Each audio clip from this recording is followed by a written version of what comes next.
येवकार तुमकां आमी आयज आसा रामनाथी आनी तुमी जाणा की हांगा एक विश्व हिंदू परिशद सद्या चालू आसा, तांचें एक संमेलन चालू आसा.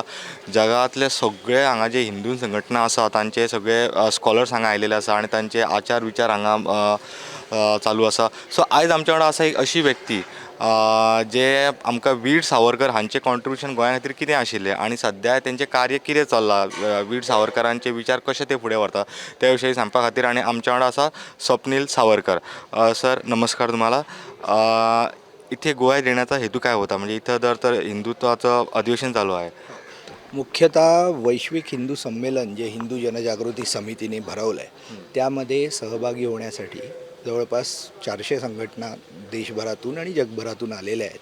तर त्या स्वातंत्र्यवीर सावरकर राष्ट्रीय स्मारक मुंबईच्या वतीने मी पण इकडे हजर झालो. मुळात सावरकर आणि गोवा हे एक नातं वेगळं आहे. गोव्याच्या मुक्तीसंग्रामात जे महाराष्ट्रातून अनेक क्रांतिकारक आले होते आणि लढले होते त्यापैकी एक मोठे सावरकर भक्त म्हणजे सुधीर फडके बाबूजी. त्यांनी सावरकरांच्या प्रेरणेनेच या लढ्यात सहभाग घेतला होता.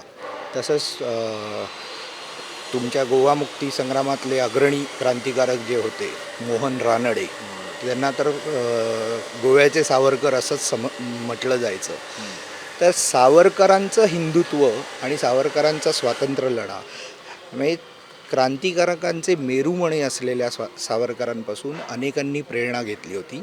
आणि आपल्या भारतीय स्वातंत्र्यानंतरही गोवा जोपर्यंत पोर्तुगीजांच्या अंमलाखाली होता त्याला मुक्त करण्याकरता सुद्धा ज्या क्रांतिकारकांनी लढा दिला त्यांनी अनेकांनी सावरकरांच्याच प्रेरणेने तो लढा दिला होता. तर सावरकरांची नाळ ही गोव्याशी तशी जुळलेलीच आहे. आणि आता हे जे हिंदू संमेलन इकडे होतं आहे तर या वैश्विक हिंदू संमेलनाला सुद्धा या सगळ्या हिंदू जनजागृती समिती असतील किंवा इतर संघटना यांनासुद्धा सावरकरांच्याच प्रेरणा आणि विचारांचा एक आदर्श घेऊनच हे सर्व संघटन होतं आहे. याकरता आम्हाला आनंद आहे आणि आम्हीही त्यात सहभागी झालो आहे. ओके सर, तुम्ही जर सांगितलं ते तुम्ही स्वातंत्र्यवीर सावरकरचं स्मारक या संस्थेसाठी काम करता, त्यांचं खरं कार्य काय आहे आणि काम?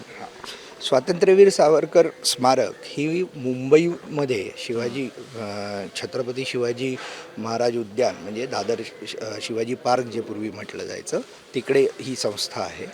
आणि आम्ही स्वातंत्र्यवीरांच्या संकल्पनेतला जो भारत आहे, जो हिंदुस्थान आहे, जो सशक्त भारत असावा या दृष्टीने आम्ही नवी पिढी घडवण्याचं एक कार्य करत असतो. त्याकरता आम्ही कला प्रबोधिनी आणि क्रीडा प्रबोधिनी अशा 2 माध्यमातून म्हणजे आमच्याकडे रायफल शूटिंग रेंज आहे. आम्ही रायफल शूटिंगमधून आंतरराष्ट्रीय स्तरावरचे खेळाडू बनवत असतो.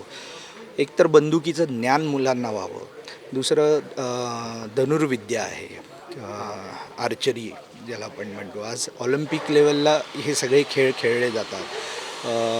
तलवारबाजी आहे याला आपण म्हणजे हे सर्व खेळ ऑलिम्पिकमध्ये खेळले जातात. असे बॉक्सिंग आहे, मुष्टियुद्ध, तायक्वांडो, कराटे, जुडो कराटे असे सर्व साहसी खेळ आणि त्यांचं अत्यंत प्रोफेशनल ट्रेनिंग आपल्या स्मारकात आम्ही देत असतो.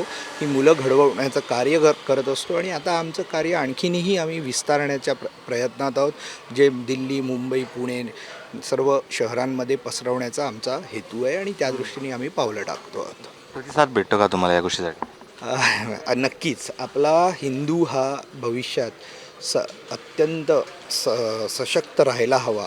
आणि ह्या दृष्टीने तुम्ही जर आलात, तुम्हाला आम्ही आत्ताच आमंत्रित करतो, मुंबईत या, बघा आमचं कार्य कसं चाललं आहे. जो हिंदू कायम पारतंत्र्यात राहिला होता त्याला स्वातंत्र्य मिळाल्यानंतर स्वातंत्र्यवीर सावरकरांच्या विचारांनीच तो पुढे अजून स्वतंत्र राहणार आहे.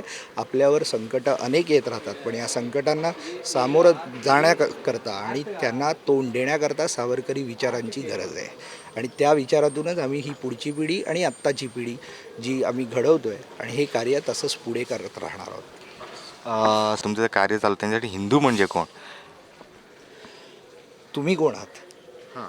आपण सर्वच हिंदू आहोत. स्वातंत्र्यवीरांच्या हिंदूची संकल्पना तुम्हा सर्वांना माहिती आहे. सिंधू सिंधू पर्यस्ता पासून म्हणजे सिंधू नदीपासून ते सिंधू सागरापर्यंत राहणारी प्रत्येक व्यक्ती ज्याला या भूभागाला जो आपला देश मानतो तो प्रत्येक व्यक्ती हा हिंदू आहे, त्याच्यामध्ये शीख आहेत, जैन आहेत, सर्व पंथ आहेत, हे बाकी सर्व पंथ आहेत, हे सर्व सनातन धर्म हा सुद्धा त्याचाच एक भाग आहे.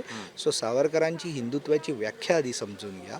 सावरकरांचं हिंदुत्व हे नुसतं एका धर्मापुरतं किंवा एखाद्या जातीपुरतं असं नाही, तर जातीपाती मुक्त असा हिंदू समाज त्यांचं हे स्वप्न होतं आणि आज आपण त्या दृष्टीने प्रयत्न करणं गरजेचं आहे. ओके. आता तुम्ही जसं सांगितलं की सावरकरांचं कार्य होतं त्यावेळी, पण आता सध्या तुमच्या संस्थेचं काय कार्य आहे गोव्यामध्ये? गोव्यामध्ये आम्ही मध्यंतरी कोरोनापूर्व काळामध्ये हे मृत्युंजय ह्या सावरकरांवरच्या नाटकाचे प्रयोग केले होते. काही 11-12 प्रयोग आमचे झाले होते, पण कोरोना काळानंतर ते जरी नाटक बंद पडलं असलं तरी पुनरुज्जीवन आम्ही नक्कीच करू. आणि गोव्यातही आमचं या इतर संस्थांच्या माध्यमातून सहकार्याने, जसं हिंदू जनजागृती समिती वगैरे या सगळ्या इतर सहकारी संघटनांच्या माध्यमातून कार्य चालू आहे.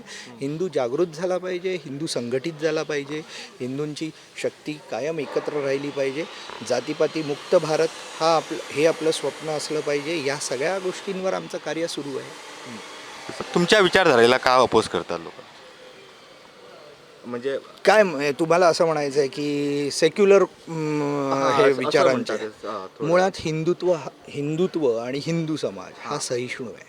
हा सहिष्णू समाज जो आहे हाच खरा सेक्युलर आहे. सेक्युलरवादाचं जे ढोंग करणारे लोक आहेत हे मुळात कधीच सेक्युलर नव्हते. हे स्वतः आज जातीपाती तेढ निर्माण करणारी लोक कोण आहेत?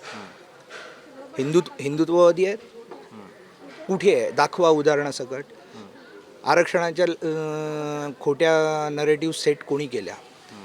संविधान बदलायच्या गोष्टी कोणी केल्या? ह्या हिंदुत्ववाद्यांनी केल्या? कोणत्या या हिंदू कार्य करणारी कोणत्या संघटनेने हा प्रचार प्रसार केला? दाखवून द्या. राजकीय पक्षांशी आमचा काही संबंध येत नाही, कारण आम्ही समाजकार्य करतो. आम्ही राजकीय पक्षांशी संबंधित नसतो. राजकीय पक्षांशी तुम्ही मीडियामध्ये राजकीय पक्षांचे नेते काय बोलतात, कसे वागतात आणि परत ते कसे फिरतात हे आपण सर्व पाहतोच आहोत. आम्ही त्या दृष्टीने कोणतीही वक्तव्यही करू इच्छित नाही आणि आमचा हेतूही तो नाही.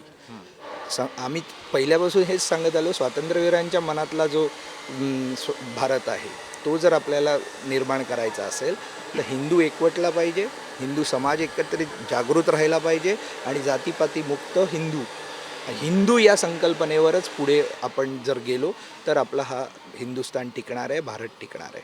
स्वातंत्र्यवीर सावरकर स्मारक हे एक तुम्ही येऊन बघाल तेव्हा तुम्हाला लक्षात येईल. शिवाजी पार्कला अरबी सागराच्या साक्षीला ती वास्तू उभी आहे. सावरकरांच्या विचारांचे सर्व पैलू, सावरकर हे अष्टपैलू व्यक्तिमत्व होतं.